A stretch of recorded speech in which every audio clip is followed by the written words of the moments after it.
Hey! And we're live!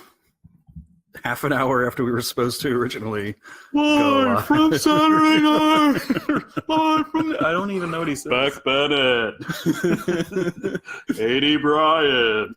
Live from Joe's living room! It's How Many Fingers? Sure you guys love this. If you're watching it. I love hearing that and then watching me eat. This is going to be a great live broadcast. Running a little bit late today, trying to get everything together. Had to pick up some Wawa on the way so that I don't have... Last time we recorded here, I feel like we got really fucked up. Well, that was the It night with Kevin, which, I mean, that episode alone would have ruined me, but we didn't eat anything until like 1 or 2 a.m. when we went out to get... I know. I was about pizza. to ask you if you...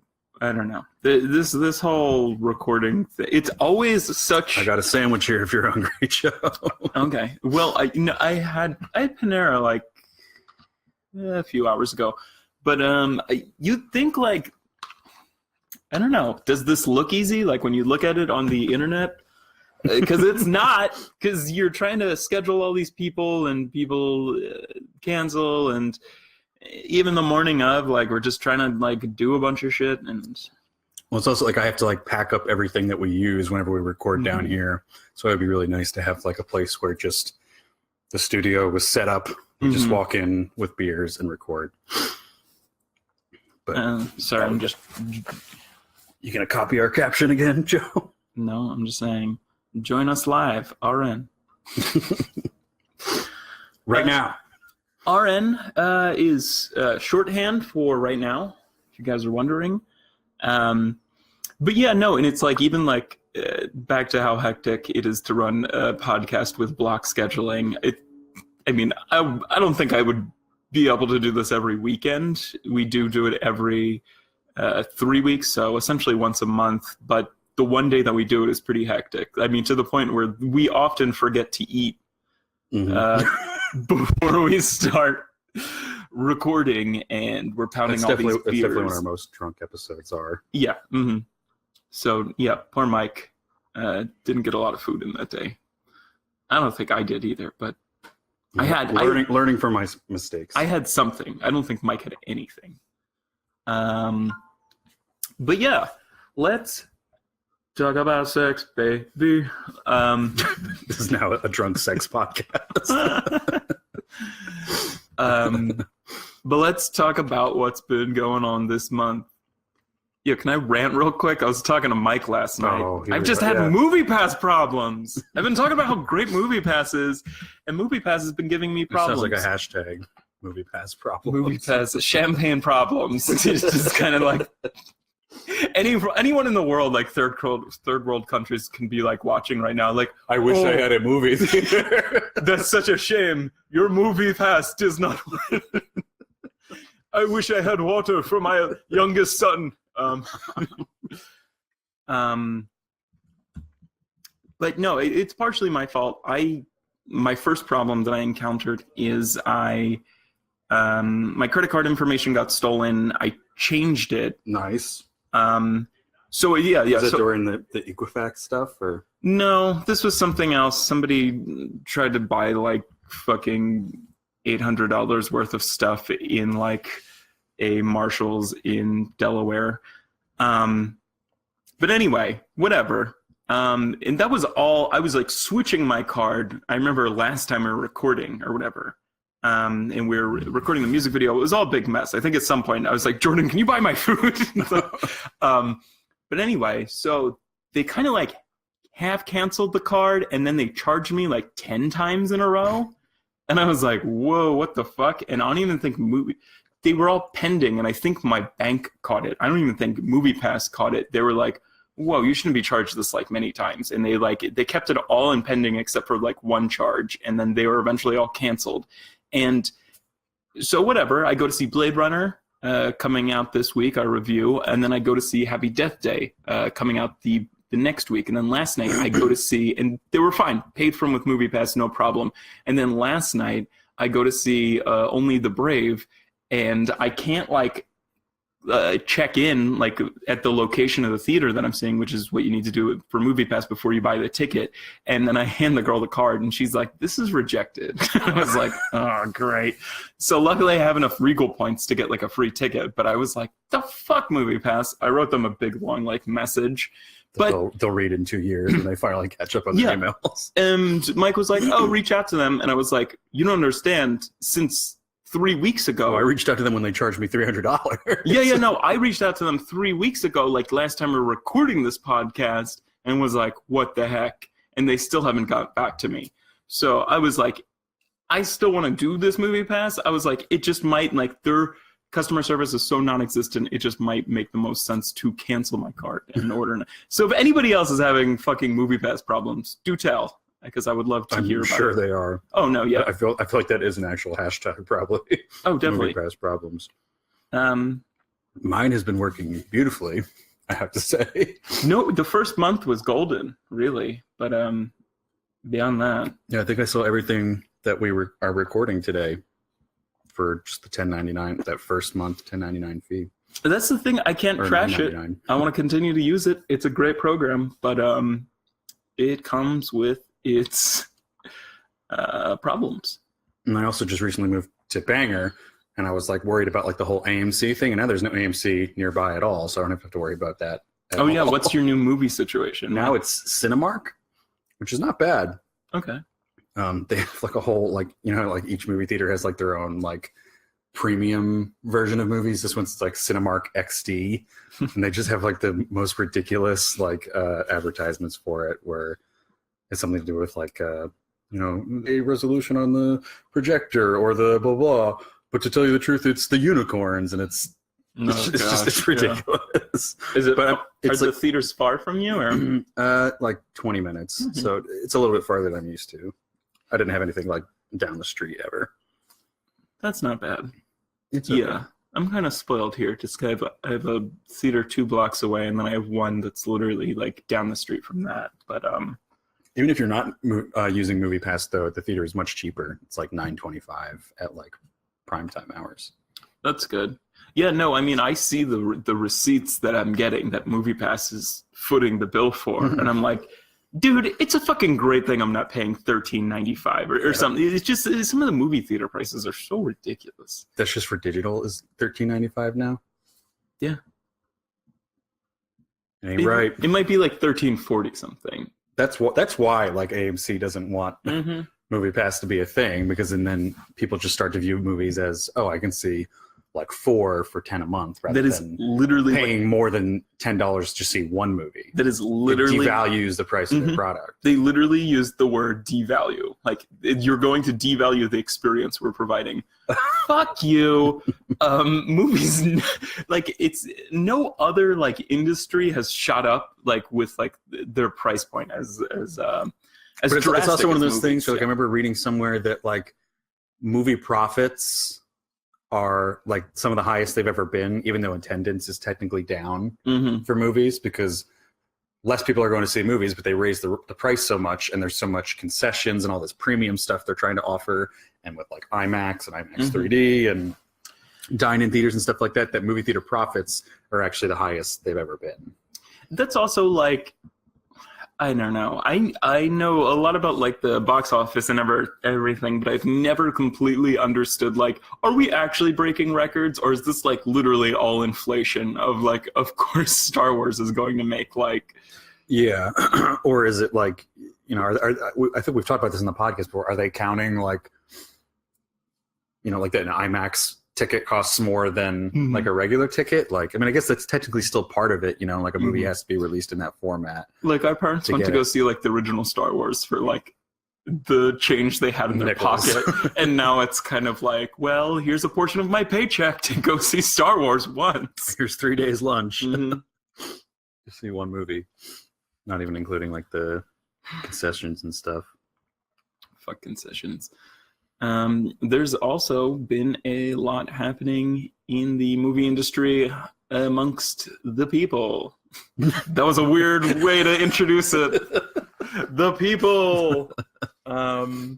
Yeah, we've kind of seen this domino effect where I mean, you could start it as early as something like the whole Bill Cosby thing, and then I feel like I had no idea what you were talking about. They're going to talk about Star Wars or something. oh no, yeah, no. We're going to talk about Harvey Weinstein. Mhm.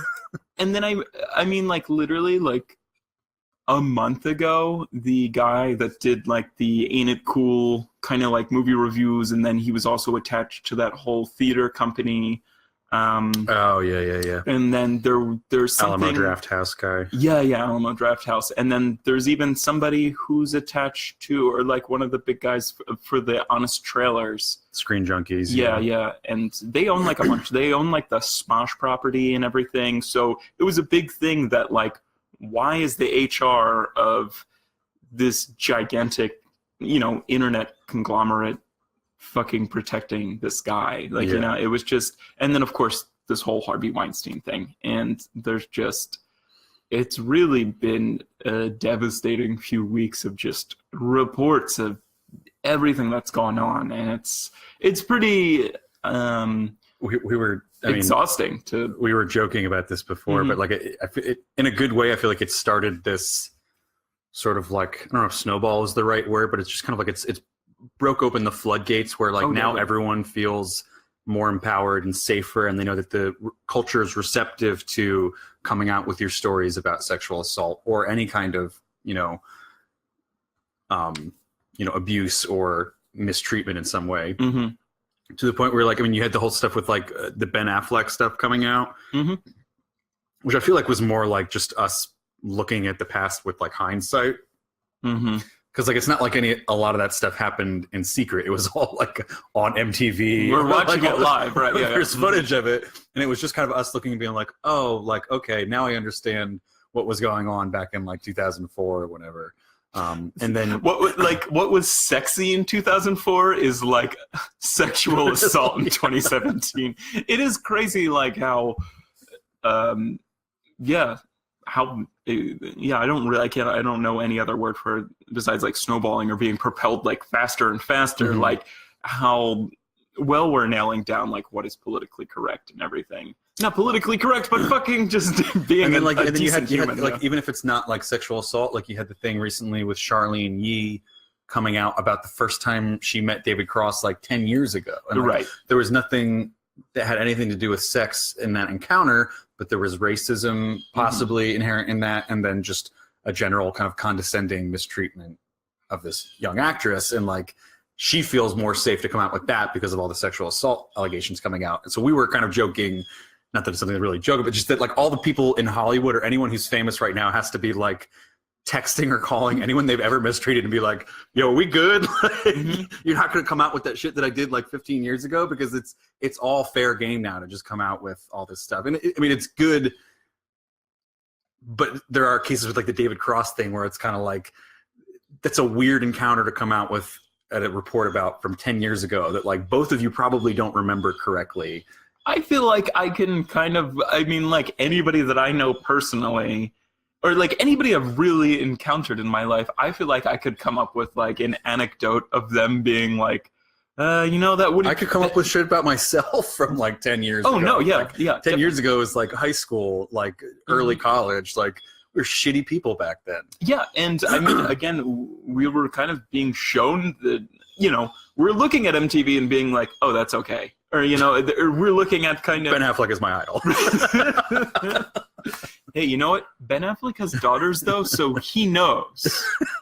He knows. Like, women aren't people, but now that I have daughters, I guess they are people. Some of them might be people. Here's the thing. It wasn't until I had daughters that I was like, I don't know if I'd fuck all women. I kind of feel like Gone Girl now takes on this whole different perspective after all this Ben Affleck stuff is like re-coming to light. Like when I first watched that movie, I sort of sympathized with him just because clearly, what's her name? What is the actress name in that movie? Rosamund Pike is clearly like the psycho in that movie. And like she may have the right motivation for what she does, but clearly what she does is fucking wrong and psycho, way over the top. But then when you look at everything now, you're like, yeah, I would kind of probably want to frame Ben Affleck like that. Right? Yeah. Oh, man. Yeah. And then the Harvey stuff just keeps coming out, and then there's now people talking about. I haven't heard too many other producers named, but people are, saying, "Well, yeah, this happened to me, and it wasn't Harvey." So this is all over the industry. You know? It kind of sucks that they're not able to or not willing to name these other people. I mean, you still obviously completely understand it, but I would like to see that treatment go for all these other people. Like, let's just purge the whole system right now. Yeah, if we're all going to get it out, let's get all the other scumbags out there, not just Harvey Weinstein, because it's pretty clear that he was a scumbag, and he's had his retribution so far. His wife left him. He's been dispelled from the academy. I don't think anyone's ever going to work for him again. The Weinstein Company is probably going to go under, right? If not, turning poor profits for many years before going under. I know. That's like sometimes you see like these weird. It's just weird what the press does sometimes. It was kind of like Channing Tatum, hero. He pulls his next movie that was under the Weinstein Corp. And it was just kind of like, yeah, no shit. I'm sure everybody's pulling it. It doesn't look good. He's saving himself. Yeah. It doesn't look. Yeah.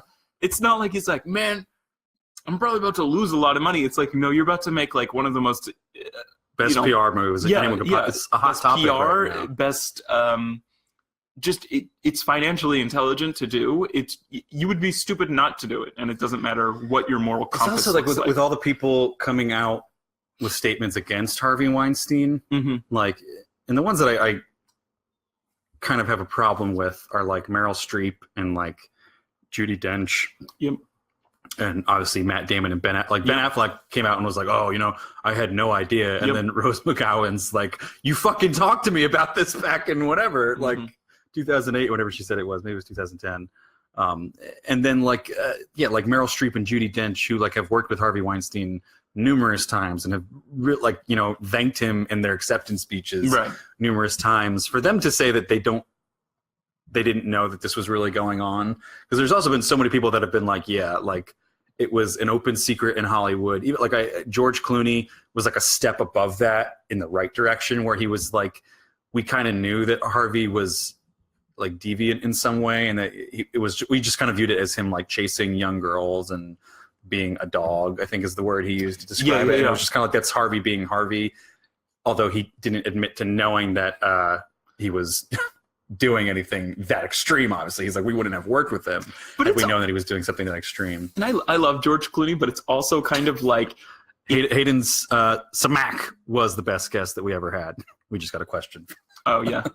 Who's the best guest you ever had? Obviously, Hayden Samak. But it's kind of like, I love George Clooney, but it's also kind of like, I don't know, like, Harvey, he liked young girls. He was a dog, kind of.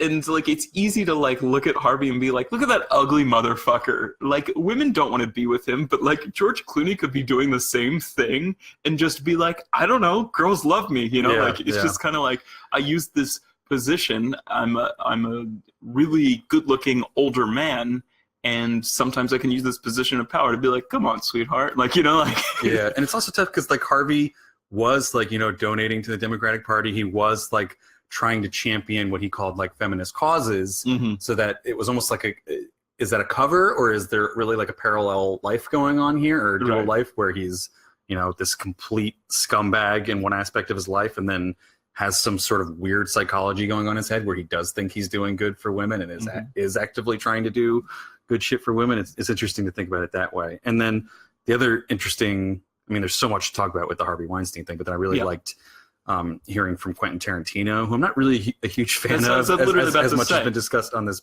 podcast. He said, like, I knew enough to do something and I didn't. And I think, like, that's the most mature response. Like, again, I don't think he's the most mature person by far. We've definitely had our qualms with him in previously. And I definitely don't want to pat anyone on the back who's saying that they had opportunities to do things and didn't, especially because, like, Quentin has worked with Harvey before, considered him a friend in many ways. But don't be fucking Matt Damon and be like, I didn't know anything. Like, you guys knew something. You can't play innocent to, I think you said, like, literally Seth MacFarlane had a joke and, like, literally everyone laughed, like. He was, one of his, I forget who the actress was, but one of his friends was an actress who had been physically assaulted by Harvey Weinstein, and she confided that in Seth, but she's like, you can't tell anyone that. And then he was like wanting to make this joke at the Oscars, and she's like, yeah, but you can't like use my name. So he had to make this kind of vague joke of like, you know, oh, there's a few actresses here who have had to take their tops off for Harvey Weinstein or something like that. Right. It's like, that's the best he could do, because he was kind of bound by their friendship where she didn't want him to say anything. Yeah. But everyone in the theater laughs when he says a joke like that. And like us who don't know Harvey Weinstein, At home, we're just kind of like, all I can really yes, remember yeah. of Harvey Weinstein is like, you know, like the Entourage episode, but it kind of made sense to us. And like, that's just, it's evident of what the culture is in Hollywood, where that like that kind of joke is kind of like, oh, it's funny because it's true. Even though we're not in Hollywood and we don't actually have evidence of that ourselves, America knew that this type of shit has been going on in Hollywood because it's been going on everywhere. I'm just laughing, picturing like Harvey watching like Entourage, like boys will be boys. I love this show. Like yelling with like spit coming out of his mouth. You fucking dead to me. It was a great episode of Entourage. What else has been? Oh, we know the name of the Star Wars Han Solo movie. Solo. It's Solo. I'm Solo. Great title. Hey, go to our YouTube page, which again, we don't have a direct link for, but if you go to our website, howmanyfingerspodcast.com. Mm-hmm. Do I have that on? Oh, it's on the right all the way over there. Go to our YouTube page, and Joe made a really nice trailer for Solo. Capitalizing on that hype. Mm-hmm. Yeah, it's a fucking dumb title. I think it's literally me and one of your moms watching this. Hi, Mrs. King or Mrs. Loomis. And Hayden. Thanks for watching, Hayden. Much appreciated. And Mom. We had to admit, literally, like 80% of our viewers of these live things are after it happens. Yeah, when it gets posted. Because I mean, I don't blame you guys. It's Saturday. Well, we don't Go do a get some great job of fresh air. promoting these. Yeah, we don't. Like, literally, this third time now. It's been Jay Bear's watching. Yeah, third time now though. It's like an hour before this happens. We're like, hey guys. Well, like especially the week before we record, I just get so caught up in like gotta make sure I see all the movies, gotta take detailed notes about my thoughts on the movies, then I have to take like, you know, mic notes so that we can talk about some context about the movies. Right. And then it's like, if we're recording at someone's house, you know, Joe's busy like scheduling all the guests that we're gonna have coming over today. It's just a lot, and we always completely forget until the last minute to be like, oh, we have to tell people that we're going live at 3 p.m. Yeah. We'll have this figured out one day. One day, many people will watch. Yeah. But hey, of the 3 people that are watching, we'll keep asking this throughout the stream. I'm not sure how much longer we're going to keep going on, but if anyone has any drunk synonyms, we need 3 to use today. So, Hayden, do you have a show today that we can plug? I feel like you're playing a show tonight. Let's plug it. Hey, check out the Logan Lucky episode of our podcast. Hayden was a great guest on that. He revealed some very personal facts about himself that we made light of the entire time. He also go to his Instagram or make an Instagram post about him and critique his stage presence. I hear it's not great. Also follow I Hate Love 33 on Instagram. I'm crying solo and acoustic in my bedroom. A more intimate acoustic show at Hayden's bedroom tonight. Grab another beer. You can grab one for me too. But yeah, if you guys want to know about what we're about to record, we're about to review Blade Runner 2049, Happy Death Day, and Only the Brave. So if you guys want to go out and see those movies before we release the reviews of them, by all means, go do that. We also got some cool guests coming through. Well, we'll see. We'll see who shows up. If you guys have seen any of those 3 movies and you have some thoughts that you'd like to share, we could definitely share those on the podcast tonight. It was Blade Runner 2049, Happy Death Day, and Only the Brave, which just came out last night. And it was a very empty theater. I had a lot of Me and a couple grandmas. yeah. No, I was literally about to say there was no one under the age of like 80 in there. It was all just old people. Like it's. I feel like that's a real pool. That's a pool for old people. It's like They have time during based the on a day. true story. Okay, yeah. Okay. I I feel would like be my curious grandma. to see. This is. I mean, I feel like MoviePass is a little. Their data is going to be a little skewed because it was like a viral thing, and like obviously that stuff doesn't always reach, your grandma at 85. My It's grandma not- would kill for this.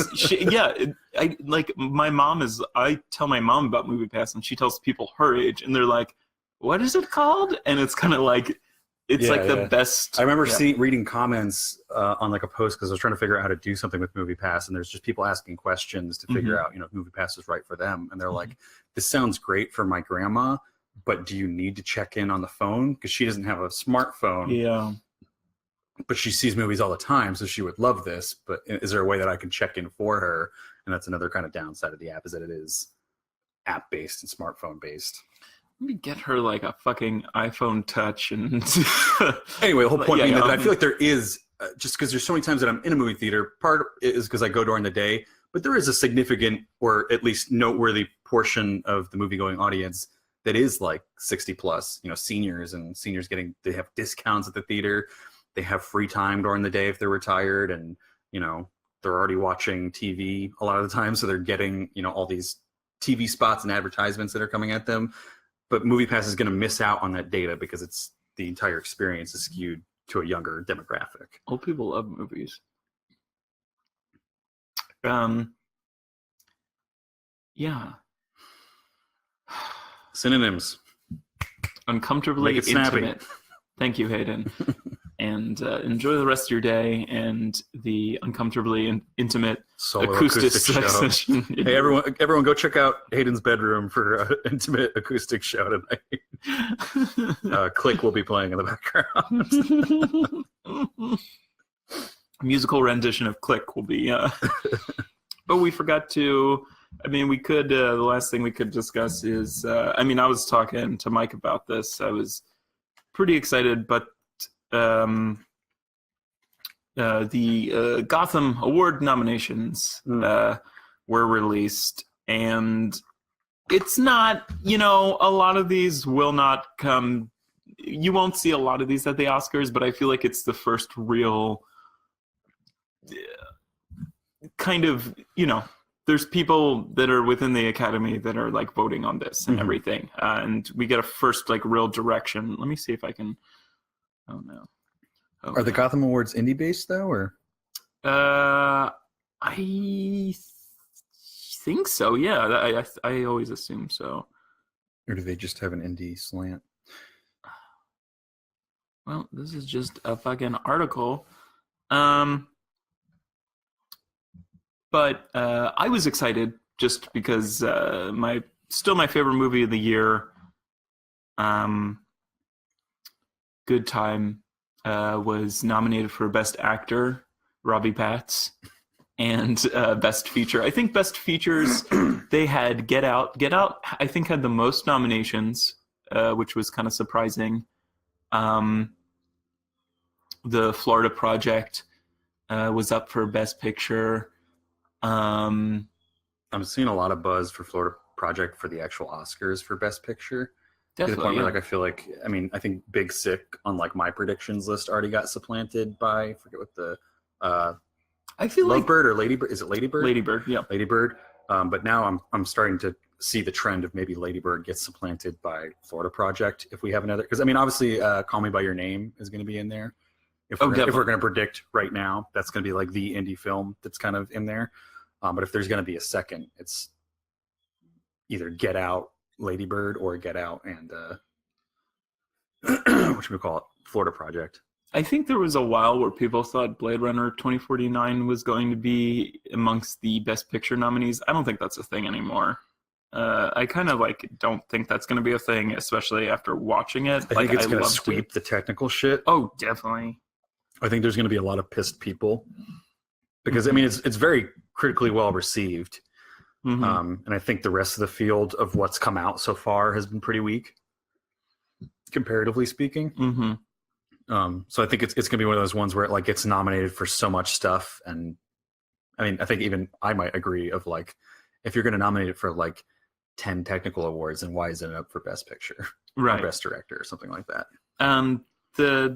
I mean, this was something Mike and I were talking about. We weren't really sure if we wanted to do the what's it called? The Meyerowitz story, the new Noah Baumbach film that was just released on Netflix. Like, I think it was this past Friday, or not this past. I guess the Friday before or whatever. But yeah, also I feel like that whole kind of like, ooh, like Adam Sandler might be up for Best Actor kind of thing has resurfaced. And like I think Dustin Hoffman's more of a ringer kind of for Best Supporting Actor, but it was interesting to see both of them get nominated. I mean, and again, there are a bunch of nominations that I don't think we'll see through to the Oscar hype. Like, I thought that was kind of interesting. Melanie from I Don't Feel at Home in This World Anymore was nominated for Best Actress. For that role or for something else? for that role. I follow a lot of people on Twitter who are like big proponents for, especially with the whole Harvey thing. She came out with a bunch of good statements just about that kind of culture in Hollywood. Yeah. And everyone was really happy for her to see her nominated for that. I really love her. She deserves. Did you watch Meyerowitz or? I haven't watched Meyerowitz yet. No, just because I was trying to get in all these movies, and I also started Mindhunter, which started that last night. I highly recommend. It's really good. I think the pilot sucks. I think the second episode is incredible. Okay. I was interested just because I trust David Fincher, and like there's moments like I think the pull of Mindhunter is like serial killers and not necessarily the gore of it, but like people, you know, like the same thing that sort of pulled us to My Favorite Murder and podcasts like that. Right. Just that interest in, you know, what makes someone kill someone. And they just have a lot of unnecessary character stuff in the first episode. Like even after I've watched 2 episodes, I don't like the main character at all. I'm very bored by him. The guy from Glee. Is that what he's from? I knew the name from something, but I couldn't recognize him from anything. I think he's so boring looking. I think he's boring as a character. He's not a bad actor because I think he's playing exactly what they want him to do. But I just think the character is so boring. And then his whole relationship with his girlfriend is like, she's kind of like a manic pixie dream girl type thing where she's like, oh, this wild person who smokes weed, and she's telling me how straight-laced I am, and I don't know what she sees in him at all. So like that whole part of the first episode really, really bored me. My girlfriend was making the point that like literally they're at the bar and he's talking to the one guy about the really interesting topic of like, you know, is the world defining the way that crime is happening, or is crime defining the way the world is happening? And then that guy leaves, and then literally she just sits down in his spot. It's like, okay, now we're going to the romance storyline. Right. I mean, she's less of a character and more of this push of kind of like, yes, you're questioning authority and how things are you know, how the FBI goes about solving this kind of stuff, but she's somebody who's able to push you even further into sort of... I feel like she's also there to be kind of like our sort of gauge of, you know, the time period that they're in, because he's not very of the times. Yeah. You know, he's just of the culture of the FBI, and even in the FBI, he's an outsider. So she's kind of there to be like, you know, what are people doing at this time? They're smoking, they're seeing bands from Detroit, they're going to bars and stuff, and they're pushing sort of like the feminism narrative, and they're being more open-minded about stuff like that. So I understand why she's there, but I just wish she would be like a, you know, platonic friend or something, because I do not understand why they're together at all. And it bores me. But yeah, the end of the first episode starts to get into when they talk about the specific case, because like they're talking about big concepts. It sets you up. But when they start to talk about the specific case of Ada Gonzalez, and then in the second episode, obviously, when he starts talking to that guy, it gets infinitely more interesting, to the point where I was like, I wish I didn't have to get up early to take notes, because I started it last night. I was like, I just want to keep watching more of this. I did like that first scene in the pilot episode. That was really, it was specific, and we were in the moment of something happening there. I would really love to see like more of that kind of and it was very Fincher, that first scene. Oh, definitely. But also, I also watched it and was like, this isn't super Fincher-esque. I mean, neither is House of Cards, really. Yeah. But I mean, more in like visual tone. Yeah. I meant that first scene. Oh, definitely. Yeah. And I don't know. I mean, especially after that kind of Nerdwriter 1 video essay Oh, about it was really good. about his camera work and everything, and why he I was takes so picking many up scenes. on like every movement after watching that. I never noticed that before watching. No, yeah, The same. Writer. I had watched an essay that he referenced in that where he was talking about how David Fincher actually uses like the most CGI of like anybody in Oh, Hollywood. definitely. But he The always uses it- Zodiac one is and he crazy. always uses it Yeah. for like a good Mhm, purpose, and it's trying to blend it and enhance the scene and the story mhm. rather than be a cool looking scene. Right. It's like the dumb shit. Like this, he's showing the scene from Gone Girl where Tyler Perry's throwing Darts. jelly beans. Oh, jelly beans. Yeah. Throwing darts at Ben Affleck's head. We wish he was throwing jelly beans, and rather than waste, because he likes to do so many takes, rather than wasting all his time of him possibly not getting the shot right, of like the shot of throwing the jelly bean, just digitally throw the jelly bean in there, stuff like that. The darts in Ben Affleck's mouth. Ow! What the fuck, Tyler? This is for 2004. That was fucked up. Did you grab her titty like that, man? Then he throws a dart at MTV for airing that. Yeah. But yeah, it's definitely worth your time, and I'll get back to you about the Meyerowitz stories, because I do think that looks good, and I've always been a pretty big fan of Noah Baumbach, except for While We're Young. That was fucking terrible. I was just listening to some podcast be like, man, I never really got into Noah Baumbach until that movie emerged. And I was like, that's like the worst. That's so Did you go, did bad. you sell out for that movie, or It's just like it's like lame. You just like, if you watch it, you'll be like, oh, this is kind of lame. It's kind of like Greenberg, kind of. I don't know, but was Greenberg him? Yes, and I like that. What was? I feel like there was another. Oh, it's the one that came out this year with Ben Stiller that I thought was Brad's Status or something. Yeah. with Pam. Yeah. Oh, I watched Super Dark Times. Yeah. Tell us about that. That was really, really good for a portion of the movie, Mm-hmm. and then it just kind of like didn't like ruin really anything, but sucks. it didn't. The second half does not live up to how good the first half is. Like the first half hour is like one of the best and most accurate portrayals of bored kids hanging out Mm-hmm. and just different types of personalities. Like there's one character who's really pivotal to the plot, who's just he's kind of like socially inept in that he's always loud, he's always cursing, he's always being really vulgar, to the point where like you start to wonder, like, is he on the spectrum or something? Right. But it's really just, that's just the type of person he is, where he's just like that, dude, she's got big fucking titties, and like, look at that fucking ass, and he just won't stop talking and trying to be as vulgar as possible. And that's where, like, I feel like I knew so many kids like that in high school. That was a really realistic portrayal there. And then like the friendship between the two main characters is really moving in the first half. Kind of this like high school like bromance, where they're inseparable. And then the heartbreak of the movie is kind of, I don't know how much is divulged in the plot summary, so I don't want to give too much away. But something happens that sort of drives them apart, and that's kind of the drama of the movie, is these two friends driven apart by this really kind of crazy act. The way that both of them deal with it drives them apart. You had compared it, without seeing it, to Mean Creek, and I haven't seen Mean Creek, but having read about Mean Creek, it sounds very similar. Yeah. And I guess in that comparison, we might be spoiling something. The plot is that if you watch the trailer, you know exactly. Someone happens, they're fucking around with a sword, and someone accidentally is killed. Yeah. And the way that each of them reacts to this accidental death drives them apart. One of them is very, like, we gotta hide the body, we gotta do all this shit, and the other one just kind of like secludes himself in his bedroom. And doesn't want to talk about it, doesn't want to get like their story straight, and that like really fucks up their friendship and drives one of them in a very crazy direction after that. And the first half is really great.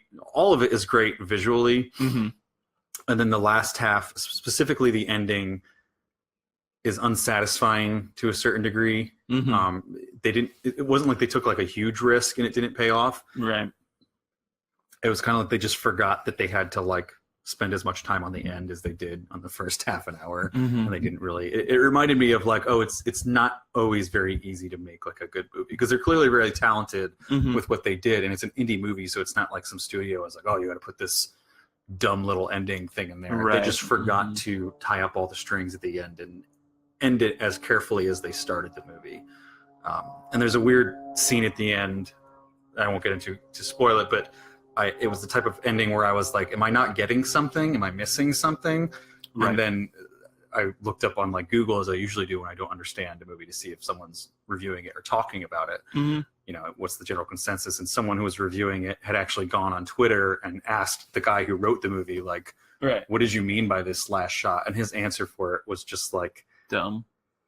yeah, it was just like Mhm. he thought he was being really smart and intelligent with this last scene, and it's just kind of like it's not that deep. It's not that deep, Mm-hmm. and it's just not the type of ending that really satisfies you after watching so much of the movie. I would still recommend it. Yeah. It's not really. It's almost more of a Christmas movie. It takes place at Christmas. I thought it was going to be like a Halloween movie. Yeah. It's not really scary at all. It's just intense. Mm-hmm. For some parts of it. It's like a lesser version of like Good Time, where like something happens and then it's intense from there on out, but it's not as intense as Good Time, not as masterfully made as Good Time was. If it shows up on one of the free streaming sites, not free, but like Netflix or something, I would recommend it. Or if you have T-Mobile, the way I watched it was it's on Vudu. Like once a month you get $5 from Vudu. So you can watch it in SD. The HD versions are $5.50, so you can rent the SD version. Yeah, that's like I have. Which still looked fine on like my like 1080 TV. If you have 4K TV, it might not look as great, but yeah, that's I have that. I rented that and Ghost Story. Did you watch that yet? Or? No, I haven't watched either. So I'm looking forward to watching both those. That was like the same way that I watched Raw. Another film it reminds me of is like one of the first movies like I really got into like indie like films is Paranoid Park.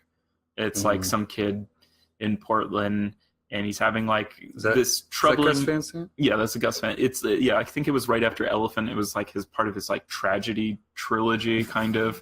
I don't know if that's like ever like what he says, but people just kind of like clump bunches of his films together. But yeah, it's just about like a kid whose parents are getting divorced and he's having like a hard time, and then he goes to some like skate park in Portland, and him and some other kid like jump on like the back of a freight train, and the security guards running after them, they accidentally like push him away. The security guard. Yeah, and he gets run over and his fucking like body gets split in half on like the train tracks, and it's kind of him just being like, okay, now how do I fucking compartmentalize this on top of my parents' divorce, kind of. And it's just like a teen just kind of dealing with like, I murdered somebody, and there is this, I don't want to say it's great, it's not a great written book, but I think the concept of the book is great. Mm-hmm. It was something that I read in, I think it was my freshman year of high school. It might have been the summer reading for freshman year of high school. It's just right. And it was a really easy read. I know that's why she picked it. It was just kind of like, here's this sort of gripping story that's not too densely written. It was called Swallowing Stones, I think. I don't know if anyone's read it. I don't know. I don't think it's a very classic book. Oh, I think I might have talked to you about it once. Yeah. I feel like it would make a great movie if it hasn't been made already. It might have been made into like a 90s movie or something, but it's like a kid fucking around at his friend's house with his dad's gun. Shoots it straight shoot up it into the air. The bullet comes down and just randomly kills some girl or guy somewhere else across town. And it's like, when he finds out how that person dies, he knows I fucking did it. But he's obviously not gonna like go into the police station and be like, oh, I shot a gun into the air and killed someone. Right. And it fucking like ruins his life. Watching Super Dark Times though, just like my like immediate like reaction was like, if I ever accidentally killed someone, I'm going straight to the cops. Like, I know that's not like what you would think your most immediate reaction would be, and maybe I would react differently if that actually happened. Narc. Well, I'm not going to live with that, because all these fucking narc. All these stories is like these people living with that guilt for like ever. Like, I don't want to be looking over my back the entire time. Yeah. I'll go serve like however many years they need me to serve for accidental manslaughter. You know, like if it's clearly an accident and you didn't mean to kill someone, you know, you push someone in front of a train on accident, or I mean, that's a little harder. You'd probably be fucked in court, but like with these kids, like clearly you didn't mean to stab your friend through the neck with a samurai sword. Like the kids are fucking around, you know, and you'd probably go to juvie, and it might even be something you can get expunged from your record, like once you turn like 18. Oh, definitely. Right. I mean, maybe you're not smart enough to realize that as like a 16-year-old, but like I would go right to the cops and be like, let me just get this out of the way now so that I'm not dealing, because like you're just gonna be looking over your back the entire time. Like, Is anyone, are they still looking into the death of that kid? Did they find the body? Right. Yeah. I don't want to deal with that. That's nerve-wracking. Yeah. So the lesson is, if you kill someone, tell the cops. Own up to it. Oh boy. All right, we got 3 people watching. Anybody got some synonyms?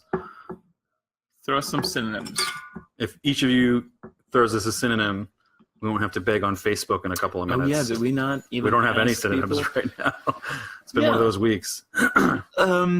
Yeah, so if anybody has any synonyms, just type it in the comments now. We could use them for the 3 upcoming episodes we're about If you're to not record. familiar with the format, it's a synonym for drunk. So How Many Fingers Am I Holding Up? A podcast featuring 2 guys getting blank and reviewing movies in a weekly podcast form. So you can kind of use it like a Mad Lib and throw something nonsensical in there, or maybe a word that you and your friends use to describe getting drunk. You know, For example, Hayden just put 2 guys getting uncomfortably intimate. Maybe we'll use that without his permission. Oh no! When we were asking for synonyms, he typed that in. Oh, I thought he was talking about his No. solo acoustic bedroom show that was going to be uncomfortably intimate. Maybe he did. I thought it was a It might have fuck been it, around the we're same using it as a synonym. Synonym rolls. Nicole, give us a synonym, please.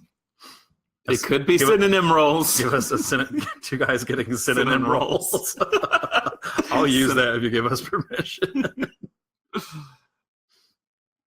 If Paul is still watching, use your incredible wit. Throw us a synonym. A cinnamon. If Jordan is still watching. Yeah, I wish it would tell you when people leave. It shows you when they join. I guess you can tell up here. Yeah. If we ever get bigger, I'd like to use something like Twitch or something. Yeah. Mom, if you're still watching, throw us a synonym. Mom, help! Mom, the meatloaf! I killed somebody. Do I tell the cops? I wonder how many parents out there would be like, you know what? Maybe if we just kind of. How many people do you think have ride or die parents that would if you came to your mom and was like, Mom, I think we were fucking around with the samurai sword. I stuck it through this kid's neck. He's dead. Should I go to the cops? How many parents would be like, okay, let's hide the body and There was some arc on a TV show. It's probably some stupid teen TV show that I was watching that it was a really powerful scene of somebody's parents covering up that they were drunk driving and killed somebody. And it was kind of all right, we're just gonna toss this car into a bad part of town and it'll get jacked there and we can cover it. And it worked because TV's real. It's very real. Hey guys, one more synonym before we go. Featuring 2 guys getting blank and reviewing movies in weekly podcast form. Nicole, if you can't come up with one, I'm just going to use cinnamon rolls. I'm that's why I'm saying one more. We're going to use uncomfortably intimate and synonym rolls. Because it'll be really punny. But yeah, I guess we'll start closing out. And if it comes, it comes. So stay tuned this Thursday for Blade Runner 2049 with a special guest, right? That is correct. We know that one's coming, right? Yeah, we got Will on the way. That's his name, Will on the way. And then... It's Will Smith. He's promoting his new single. Get Lit or whatever it's called. Don't check that out. It's really... It's going to ruin your childhood. everything. It's going to ruin my experience of going to the library and renting Big Willie style. When renting CDs was a thing. The week after that, we're going to review Happy Death Day. Mm-hmm. Is that with a guest, or is that? Yes, that could be TBD. Yes, with a guest, and then nobody wanted to see Only the Brave. And then the week after that, we're going to review Only the Brave and Ugly Cry. Mm-hmm. So check those out. As always, howmanyfingerspodcast.com for all our links and stuff. Check us out. Obviously here on Facebook, Twitter, Instagram, Tumblr, email, Gmail, Snapchat. We're on Snapchat now, HMF Podcast. I should log into that now so I remember to actually take snaps while we're recording. And Happy Death Day will be our Halloween episode. Yes. So if you want something with a little holiday flair, definitely tune into that episode. And it's going to come out after Halloween. Yes. But if I you're feel not like- ready to let go of Halloween. Yeah. It's still going to be spoopy. It should be fun because I think there's also people who are going to throw like Halloween parties the weekend after Halloween as well. I too. hope so. I don't want to just go to Halloween parties this weekend. I mean, next weekend. Let's do Halloween all year long. As always, go to our YouTube, subscribe to our YouTube, link on our website, howmanyfingerspodcast.com. We'd love a subscription. And then if you're feeling up to it, find our clips playlist. Just throw that on, put it on loop, and put it on mute, and let that play in the background. There's a whole thing now where we can't monetize our videos, and we can't put external links on our videos until we get to 10,000 lifetime views. Those are all really short videos on that playlist. If you just throw that on for a couple hours, it'd be super helpful. It's not cheating the system at all because we're not getting paid until we get to 10,000. Yeah, fuck YouTube. So we just want to get to 10,000 so that we can get back the rights that we had before that were just taken away recently. So that would be great. We didn't do a contest. We'll do one next time. Yeah, we'll figure it out. I don't think anyone signed up, but make sure you sign up for our mailing list if you want to be entered for the contest we're going to be holding next time. We're going to be giving away a koozie every time we do one of these live things. Could be this, if you can see it. It's camo, so you might not be able to. But this or one of other 9 colors that we have of koozies. You can find the link to sign up for that at howmanyfingerspodcast.com. On the little navigation bar at the top, sign up for the mailing list on MailKeep. And then you'll be entered to win just by being in that mailing list. And that's a pretty cool thing to sign up for anyway, outside of the koozies. Because anytime we post anything new, you'll get an email. Anytime we have any cool podcast news, and we do have some cool stuff coming up that you should be getting announcement emails for. So if you want to be in the know, that's one of the best ways. So definitely sign up for that mailing list. And if you're watching this after, we're about to end this right now, but if you're watching it after, feel free to continue the conversation with anything that we talked about this week. I know we would love to continue the conversation and hear anything you guys have to say about any of the movies we're about to review or any of the topics that we just reviewed. So keep it up. Mm-hmm. Last call for synonyms. 10 seconds. 10, 9, 8, 7, 6, 5, 4, 3. Nobody's going to do it. All right. I thought if it was like, like when you're like with a kid and you're like, Mhm. 3, 2. They'll usually do what you tell them to. Did not work. You guys are not children. But we're going to sign out and go record our first episode. We'll talk to you guys later, and we'll see you in 3 weeks. Peace.